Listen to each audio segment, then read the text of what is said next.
The senior OK category. Drivers aged 14 plus years.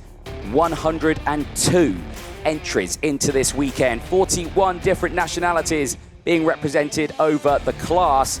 The further look at the category itself, the engines 125 cc engines, outputting 39 brake horsepower, 150 kilos total weight including driver. Tyres that the driver's using over the course of this one.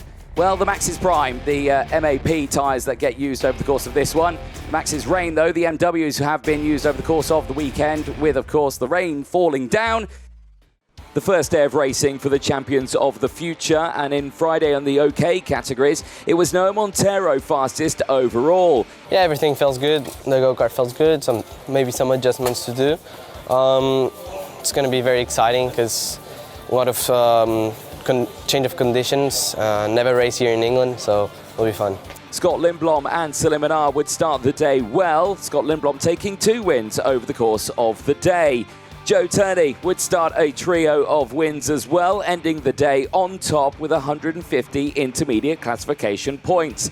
Other winners included Zach Drummond and Freddie Lloyd. Also, Jimmy Elias, who would end the day with only 1 qualifying heat win, but certainly proving that the pace is there with the Victory Lane team. Over the course of yesterday's racing, here is what happened because, well, like we said, Freddie Lloyd, who starts this one on pole position in his first race, only finished 2nd place. I say only, still a very good result, but the rest of them were all wins across the day. He started it on pole position, just beating Joe Turney. But Joe Turney 2nd overall, but did win on track all of his races.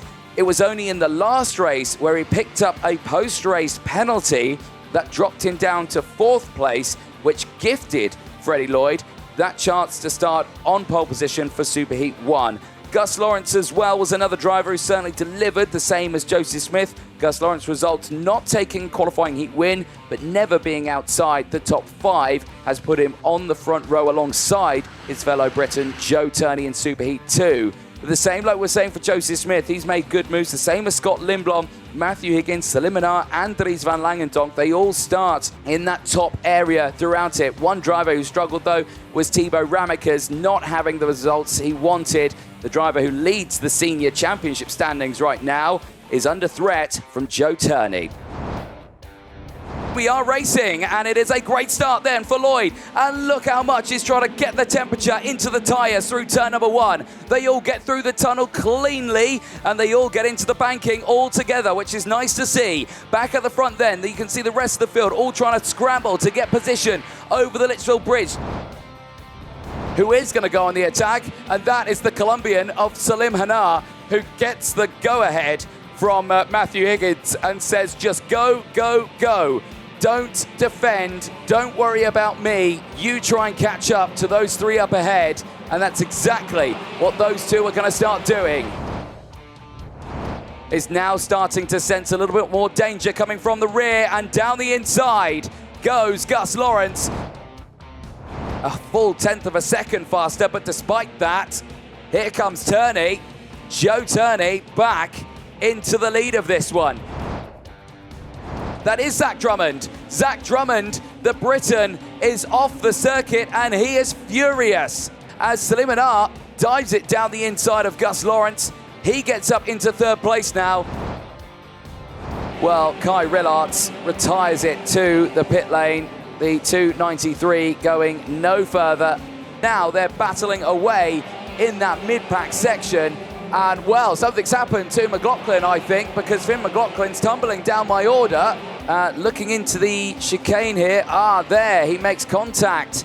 And he does miss the timing loop. That is why Finn McLaughlin has tumbled down the order. There is Ian Eichmans, unfortunately. He'll go no further. The driver running with the Birillard team this weekend. Closing in 4/10 of a second, and Gus Lawrence wants to be in front of that group. There's been drama in the background.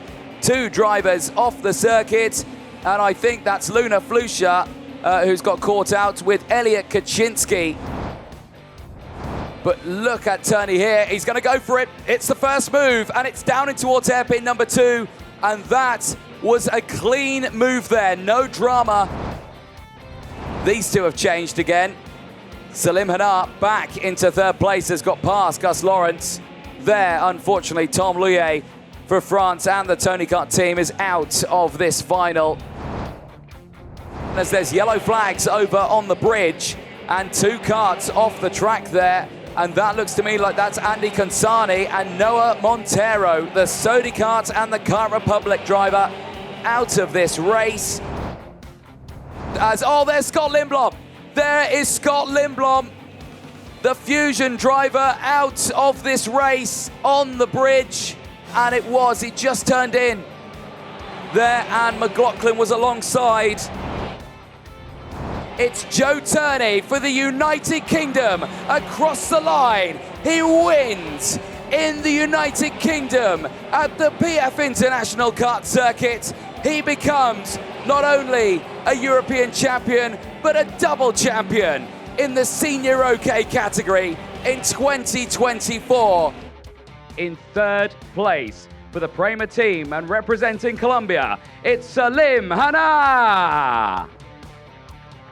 In second position for the Fusion Racing team, Freddie, Lloyd. For the Kart Republic team and for the United Kingdom, it's Joe Turney. The champions of the future round 5 at PF International Karting Circuit in the United Kingdom ends the senior category with a double win for the Briton, Joe Turney. A win in the final and a win in the championship secures him that 2024 title. For Freddie, Lloyd and Salim Hanna of Colombia, they too can join him on the podium as they end the season in style at PFI. Yeah, obviously very nice to win the championship. So we've done a really good like 5 rounds over this year, so we can be happy that we've managed to take away this one and the European.